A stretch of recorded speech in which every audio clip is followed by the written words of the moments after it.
સમય અને સંજોગ. સમય અને સંજોગ એકબીજાના પૂરક છે. તેના આવરણમાં માનવી ગૂંચવાયેલો છે.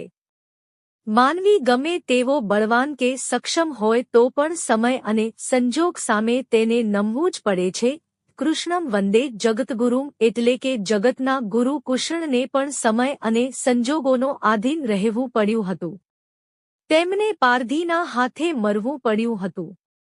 મહાભારતના યુદ્ધમાં જીત મેળવનાર 18 દિવસ સુધી કૌરવો સામે લડનાર બાણાવળી અર્જુનને જંગલમાં કાબલી નામના માણસે ધનુષ અને બાણ સાથે લૂંટી લીધો હતો.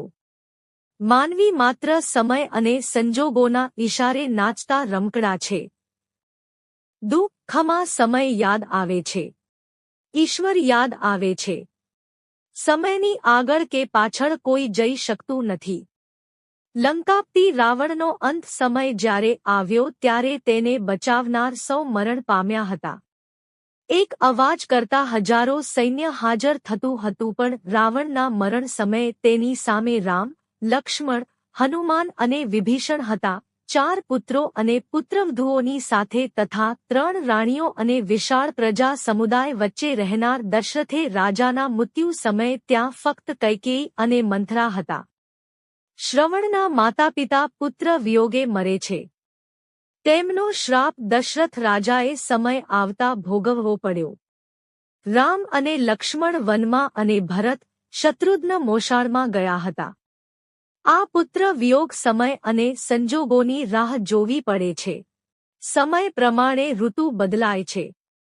તડકા પછી છાંયડો, રાત પછી દિવસ, સુખ પછી દુઃખ આ તમામ સમયચક્રની બાજુઓ છે.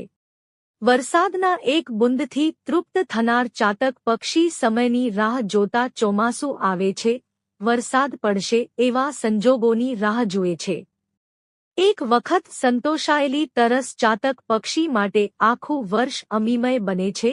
તે પણ ચોમાસાના પ્રથમ વરસાદનું એક ટીપું તેના માટે ગંગાજળ સમાન. સંજોગોની ધરી પર સમયચક્ર હંમેશા અવિરત ગતિએ ફર્યા કરે છે. આપણે સૌ સમયને આધીન છીએ.